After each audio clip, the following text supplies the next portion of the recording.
All right, it's time for another Ask Wrestle Juice. You guys left a bunch of great questions, and as usual, I'm going to answer a couple of them because I can't. I tend to be a chatty Cathy, so hopefully I'll get to like 10 of these things, and there's like 90 of them here. But a couple of you asked sort of the same question, so I'm going to start off with this one. Atticus8659 says, "How likely do you think it is for Triple H to get replaced as head of creative if ratings and fan sentiment continues to get worse?" So this is a conversation that I've seen not just in multiple questions here in the Ask Wrestle Juice thread. I've seen this as well on Reddit in the squared circle there. Maybe somebody posted it to Reddit Juice. I'm not sure. But apparently this stems from something Jonathan Coachman said on his show, and then in an interview on a different show where he had heard through his own grapevine, I guess, there in WWE, that he expects Triple H to be out within like 18 months, and there's a power struggle between The Rock and Triple H. Number one, yeah, I feel like you probably should take what Jonathan Coachman says with a bit of a grain of salt. I don't know if he has a tremendous track record or a track record at all in terms of like having his finger on the pulse of what's going on inside WWE. I don't know. I don't think so. Like, we've never reported on news where it was like, hey, Jonathan Coachman broke this and it totally came true. So I don't know. I simply don't know how accurate really you can take his reporting, if you want to call it that. I think it all boils down to not necessarily a power struggle. I think it boils down to business. I think it's probably good news for Triple H that their attendance continues to be very, very strong. I think it's good news that for Triple H that USA wanted to keep SmackDown at 3 hours instead of reverting it back to 2 hours, which is apparently what the original plan was. So I think, they're thinking, hey, this is working. And that all boils down to the creative. I think several things would have to happen before TKO looked at the job that Paul Levesque, Triple H, is doing. Okay, what is being delivered? What is he delivering in terms of eyeballs on the product? Is Netflix happy? We haven't heard otherwise. What's the, does business continue to improve? Do they look at the long game? Right now, we're in the post-WrestleMania slump period, but we've got Money in the Bank coming up like literally within 24 hours, or maybe it's already happened if you're watching this later after Money in the Bank. And so I think he's been pretty good at generating, buzz on a regular basis, whether it's the Cena, heel turn, or more recently like WrestleMania, which I know is a mixed bag, but a mixed bag isn't all negative. I think that you got to think that the John Cena retirement tour has probably been working out pretty well. I don't know. I feel like he's probably doing everything they want him to do within reason. And I kind of feel like that would keep his job safe. But I'm on the outside looking in. I don't know how plugged in Coachman is. But I kind of find it difficult to believe that they would get rid of a guy who has delivered the way Triple H has delivered. If they hit a slump and the thing is, like, he still has a lot of cards he can play in terms of various, a lot of people are over right now. We had a hot take not that long ago, and I don't think I used it, but it was on sort of like in my list of things that I was going to use. And I don't know why I didn't, but somebody had said something along the lines of, there are more people over now consistently in WWE than there was or since the Attitude Era, where it seemed like so many acts were over. And I kind of feel that. I mean, I feel like there's a lot of people who the crowd appreciate. A lot of people are over. And I think that's much more so than when Vince was around. So I don't know. I don't know what the length of Triple H's tenure is going to be as, or how long his term's going to be as head of creative. I wouldn't hate on it if a guy like Brian Gewirtz, if there was a changeover. I appreciate what Triple H has done so far. I think Raw and SmackDown are a lot of fun. If The Rock ended up, winning this supposed power struggle, And we had Brian Gortz. He was responsible for a lot of cool shit back in the Attitude Era. And I wonder how the roster would take to that. If he would have the same kind of, if he would warrant the same kind of respect, or he would glean the same kind of respect that Triple H gets. Triple H, of course, being like the guy for such a long period of time, he commands respect. And I don't know. I mean, given that Brian Gortz was there at a certain time, I wonder how much respect a guy who is a writer, simply a writer, never laced up boots, never performed. I wonder how that transition would be handled. So I don't know. Those are all things that remain to be seen. But from a creative aspect, I wouldn't hate on that. I'd definitely give it a chance. I mean, I have to give it a chance. It's my job. So I don't know. That's sort of like, okay, well, we'll wait and see. But I kind of don't think it's going to happen. I really don't. The Rock has shown that he's not bulletproof at all. So, and I don't know if maybe him holding out at WrestleMania had more to do with his schedule, or him thinking to himself, hey, you know what? If I pull myself back from this, maybe, you know, it won't have quite the buzz from like what it was last year, and TKO recognize that, and they'll put me in the prime spot. I don't know. I don't know if there are games being played or if that's all blown out of proportion. Wouldn't shock me either way. It's wrestling. Crazy shit happens in wrestling, and I imagine that crazy shit will always happen in wrestling. So let's move on to the next question. Canaldo Bruno asks, do you miss the final boss, The Rock? So yes and no. I thought that the WrestleMania build was made better with The Rock. I thought if they could have all gotten on the same page this year, it would have been good. You know, when Rock shows up, he typically isn't scripted.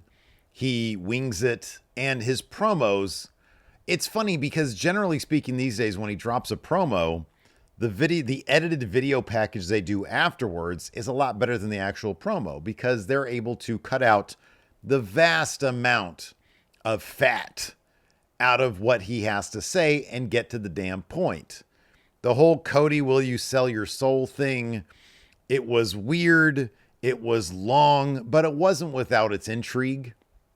And it didn't lead to anything besides, I guess, the Cena heel turn, but then that didn't really relate to The Rock besides being in the same ring at the same time. It was a big nothing. Like they promised something and they didn't deliver on it.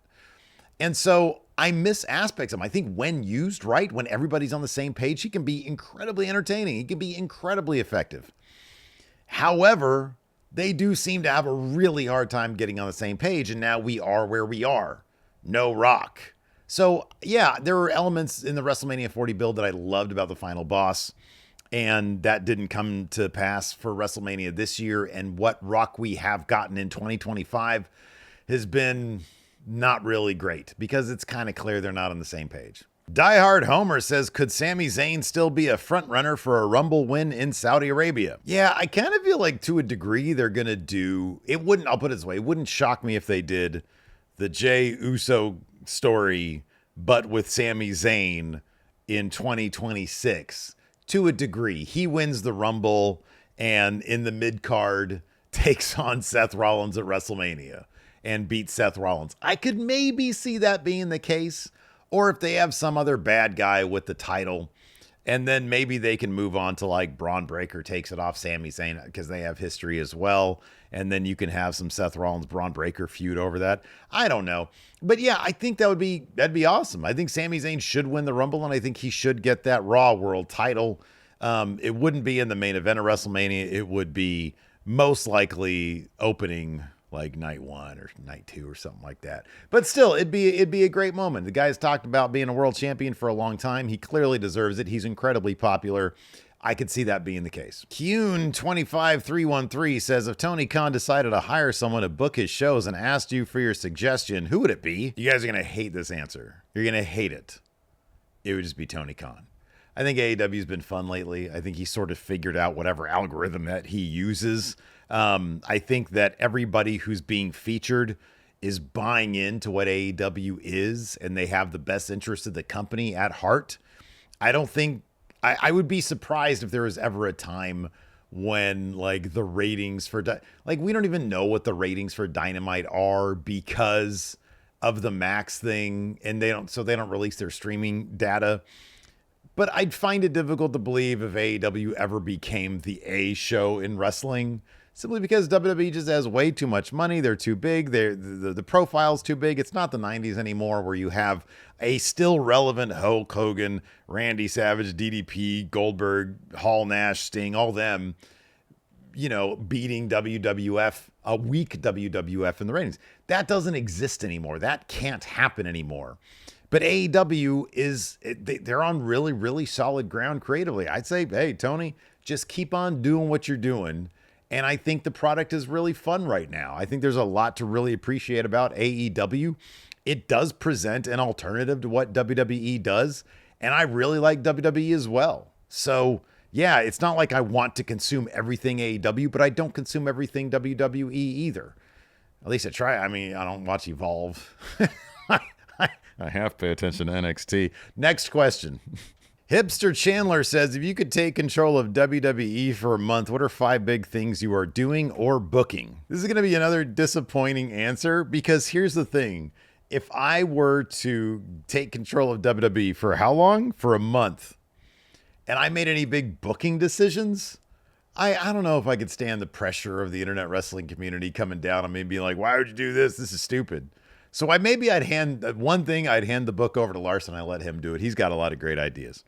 But number 2, I would establish a moratorium on conversations that are backstage that are meant to be private that are not private. So it's like the objective camera, right? It's the camera guy is there and he's like filming Seth Rollins and Braun Breaker, and Braun Breaker and Seth Rollins are having a private conversation. Or like Karrion Kross and Sami Zayn, they're having a private conversation. And it's like, why don't they look at the camera? They're having this conversation. Why aren't they like, okay, you need to go away, right? So you do what TNA used to do. You do the fly on the wall stuff, where it's like, hey, this cameraman is sort of peeking behind a wall, and they're mic'd up so you can hear really well. And it has more of a, ooh, we shouldn't be watching this thing. That's like number 1. I can't stand that stagey ass camera that they have back there. I think it looks stupid. And I think if they varied up their presentation a little bit, that'd be good. I'd go and I'd spend some of that TKO money on some licensed themes for wrestlers. If the dude from Tool is on Penta and Phoenix's themes, I kind of like their themes, but I'd probably just go out and find like a cool like Tool or Perfect Circle song to use for those guys. I just go all the way with it. Yeah, I just start licensing the shit out of a lot of songs, a lot of theme songs. Blazin' Jeff says, which one is more likely, Bayley going to AEW or Chris Jericho returning to WWE? I think Jericho returning to WWE probably will happen. They're going to give him a Hall of Fame induction. He's not needed in AEW anymore. I mean, he's just not. I think there needs to be a mutual parting of the ways between Chris Jericho and AEW. I don't know what value he brings in 2025 to AEW. I thought he brought immense value in 2019, but that's 6 years ago. They turned a corner. They're focusing on youth. They're focusing on really good in-ring stuff. And not like I necessarily care to see him in WWE, but I wouldn't mind seeing what they would have for him in WWE. I think Chris Jericho, was always a pretty entertaining guy. And then he just wouldn't go away, and they ran out of stuff for him. And I don't know what the deal is, but eventually he just became like a complete drag on their television. So I wouldn't mind seeing him in WWE. I could see that happening. I have no idea what Bayley's contract status is. I don't know. I mean, is this question because it's up soon? What's her status? Let's see here. Bayley, WWE contract. Let's find out together, shall we? Let's see here. Bayley revealed she has 1.5 years left on her WWE contract, expiring around the end of 2026 or early 2027. Yeah, I don't know. I kind of feel like she'll stick her. Triple H has always really liked Bayley. I feel like she'll probably stick around. I doubt that it would be the thing where they're just going to let it expire. I think it's going to be interesting to see what the like horsewomen era women do coming up. Obviously, Mercedes is in AEW. Maybe she'd make a strong case for Pam, for Bayley, for Pam. I wonder what her name would be. For Bayley to go to AEW. Maybe she would. I don't know. I mean, she's already made a shit ton of money. She could probably make a shit ton more. But if TKO is cutting costs right now, I don't know. They've got a massive women's division. So maybe they'd be fine, like, letting it expire and her going to AEW. I don't know. But I feel like Jericho going to WWE is more likely to happen. MPR says, if hell froze over and Roman Reigns jumped to AEW, what would he go by? I feel like they would probably just have him be his name. Joe Anoa'i, I think is how you pronounce it. I think that's probably what they would have him be. Yeah, I mean, could they get clever with it? Could they try to find some sort of version, some variant of Roman?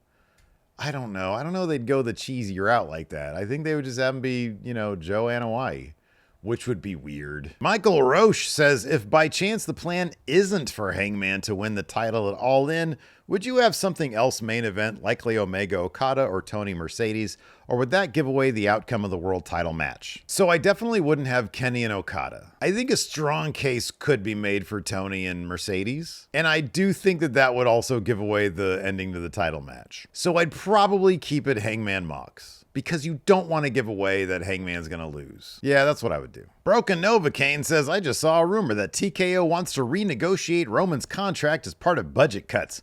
If they lowball him, do you see him just walking away when his contract expires? So this is a huge if, because I just looked up like this rumor and it's like Hugo Savinovich is saying this. So yeah, I wouldn't take that seriously, like, at all. But let's say that came to pass and they were like, Roman, we want you to take a lot less than you're taking. Roman has already said that he's got like 2 years left to wrestle that he wants to do. And so I feel like he would probably say, hey, Oos, let's just boil this down to one last week. You want me for one last match? I'll give you one last match. We'll have Seth beat me or something like that. I feel like it's probably got to be Seth. We'll have Seth beat me and I'll just walk away. And if you want to talk again, here's a number and a figure that you can contact me, and it's either a yes or no. And I'll come back for a match or whatever. He's barely around anyways, and I feel like he's on the precipice of retirement. So if they want to fuck with him like that, they want to be cheap, he'll probably just walk. He ain't going nowhere else, though. He'll go straight to Hollywood and keep trying to do that shit. Claus Techno says, do you think the El Grande Americano gimmick is really that offensive? No, I don't think it's that offensive. I think it's tacky. I think it's sort of going nowhere. And I feel like it's sort of lost its shine. I feel like maybe they were going to do an unmasking thing at WrestleMania with him and Ray, and they're waiting for that to happen. But I just don't know where it's going. And it honestly just feels like one of those Triple H things where they did it for a reason, and maybe they couldn't do that thing because Ray got injured, and now it's going nowhere. So is it offensive? I don't find wrestling gimmicks all that offensive. I mean, it's a wrestling gimmick. It's tacky. I don't think it's particularly funny. I don't sit there and I'm like, oh, this is interesting. It doesn't really add anything. I think it's beneath Chad Gable, to be honest with you. They never even followed up on I'm going to learn about the dark arts of Lucha Libre, and then he goes and finds somebody. It was just like they did that one little vignette and it didn't turn out to be anything. And so, yeah, I don't know. I just think it's not as bad as Shorty G, obviously, but it's just silly. It's just dumb. I find Real World stuff offensive. I don't want to get into that stuff, but it takes a lot for me to be offended. But I turn on the news and I can get offended pretty quickly. We've got a bunch of morons running the government right now, so that's kind of offensive. That's kind of Linda McMahon running the education department. That's kind of offensive to me, to be honest with you. Oh, it's triggering to me, because it's like, God damn, it's a bunch of unserious people. That shit's offensive to me. Got these anti-science dipshits running the health department. That's offensive to me. Sorry, I'm going on a whole thing. A marginalization of human beings and the stripping of human rights and human dignity. That's offensive to me. I'll stop. Raz Van Nick says, have you ever been interested in doing movie/TV content? I always liked it when I heard you talk about Severance, Succession, Star Trek, and others. Nah, that stuff, I really enjoy talking the wrestling stuff. I obviously enjoy watching a variety of programming and movies and TV shows and listening to a variety of music and stuff. But like, I don't know. In terms of producing content, it takes effort and it kind of just ruins it. You know, when me and Larson sit there and we'll go on a tangent because it's just a real conversation between me and him, you know, no different than we're playing basketball and we'll take a timeout. We'll just talk about whatever the latest thing is we saw.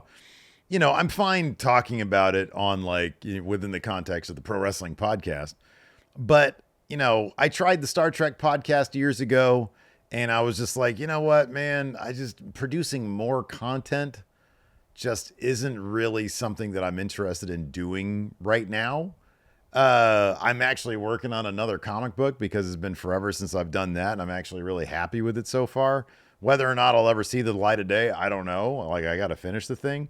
But that's the kind of thing that I'd prefer to work on, is like my own creative bullshit coming out in that way. But like, you know, sitting here in front of the camera, talking about more stuff, you know, sometimes I just want to enjoy it instead of having to talk about it. Deluxe the Champ says, did the Sacramento Kings mess up by getting rid of Fox and Halliburton? Well, with Fox, they didn't really have a choice because Fox didn't want to be here anymore. And so that was what it was. And then with Halliburton, yeah, I don't know. I mean, Fox is a hell of a player. Look, we had an opportunity there and it just didn't happen. And so, like, with Halliburton, I don't know that Halliburton would be the player he is today if he had stayed in Sacramento. We're not great at developing talent. Like, Keegan Murray right now should be a lot better than he is. We are not good at, we haven't been good at developing talent for a very long time. So, no, I don't know. Look, I'm just happy we have a team. It's been like, I don't know, 12, 13 years, something like that. It's been a while since there was the scare of us losing the team to Seattle. And so I'm just happy we have Kings basketball. And if we have to go through yet another rebuild, so be it. It is what it is. Maybe we'll be surprisingly good this year.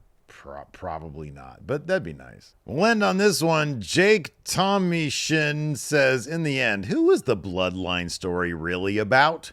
Roman, Jay, Cody, Paul? I think it was an ensemble. It was like an Altman movie. It's not about one person. It's about the journey we took and all the changes that we saw in the characters that we saw.